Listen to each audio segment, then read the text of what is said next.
നമസ്കാരം. റംസാനോടനുബന്ധിച്ചുകൊണ്ട് white house നടത്താനിരുന്ന ഇഫ്താർ വിരുന്നു റദ്ദാക്കിയിരിക്കുന്നു എന്നുള്ള റിപ്പോർട്ടുകൾ പുറത്തു വന്നിരിക്കുന്നു.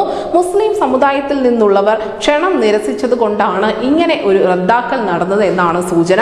ഗാസയിൽ ഇസ്രയേൽ നടത്തുന്ന ആക്രമണങ്ങൾക്ക് അമേരിക്കൻ പ്രസിഡന്റ് ജോ ബൈഡന്റെ പിന്തുണ ഉണ്ട്. ഇതിൽ പ്രതിഷേധിച്ചുകൊണ്ടാണ് സാമുദായിക നേതാക്കൾ ക്ഷണം നിരസിച്ചത് എന്നാണ് അൽ ജസീറ റിപ്പോർട്ട് ചെയ്യുന്നത്. വിരുന്നിൽ പങ്കെടുക്കുന്നതിൽ നിന്നും മുസ്ലിം സമുദായത്തിൽ നിന്നുള്ളവർ നേതാക്കൾക്ക് മുന്നറിയിപ്പ് നൽകിയതായി കൂടി അൽ ജസീറയുടെ റിപ്പോർട്ടിൽ പറയുന്നുണ്ട്.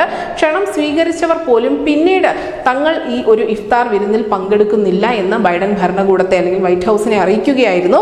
ഗാസയിലെ പലസ്തീൻ ജനതയെ പട്ടിണിക്കിടുകയും ആക്രമിക്കുകയും ചെയ്യുന്ന ഇസ്രായേലി സർക്കാരിന് ഒത്താശ ചെയ്യുന്നവർക്കൊപ്പം നോമ്പ് മുറിക്കാൻ സാധിക്കില്ല എന്ന് അമേരിക്കയിലെ മുസ്ലിം സമുദായം നേരത്തെ തന്നെ വ്യക്തമാക്കിയിരുന്നു. എന്തായാലും സർക്കാരിന്റെ ഭാഗമായ ചില മുസ്ലിം ജീവനക്കാർക്ക് മാത്രമായിരിക്കും വിരുന്നെന്നും മുസ്ലിം സമുദായത്തിൽ നിന്നുള്ളവരുമായി പ്രത്യേക ചർച്ചകൾ നടന്നുവെന്നും വൈറ്റ് ഹൗസ് പ്രഖ്യാപിക്കുന്നുണ്ട്. ഇസ്രായേലിന് നൽകിക്കൊണ്ടിരിക്കുന്ന പിന്തുണയിൽ ബൈഡൻ അമേരിക്കയിലെ അറബ് മുസ്ലിം വിഭാഗങ്ങളിൽ നിന്നും കടുത്ത എതിർപ്പ് നേരിടുന്നുണ്ട് എന്നുള്ള റിപ്പോർട്ടുകൾ ശരിവെക്കുന്നതാണ് നിലവിൽ ഉണ്ടായിരിക്കുന്ന ഈ ഒരു നീക്കം. എന്തായാലും വൈറ്റ് ഹൗസിനെ സംബന്ധിച്ച് വലിയ ഒരു തിരിച്ചടി തന്നെയാണ് ഉണ്ടായിരിക്കുന്നത്. അവർക്ക് അത്രയും നാളും പിന്തുണ അറിയിച്ചിരുന്ന വിഭാഗം തന്നെയാണ് ഇപ്പോൾ പിന്നോട്ട് വലിഞ്ഞിരിക്കുന്നത്. തീർച്ചയായും ഇത് അമേരിക്കയിൽ പുതിയ ഒരു രാഷ്ട്രീയ കാലാവസ്ഥ രൂപപ്പെടാൻ തന്നെയായിരിക്കും വഴിയൊരുക്കുക. News desk news India Malayalam.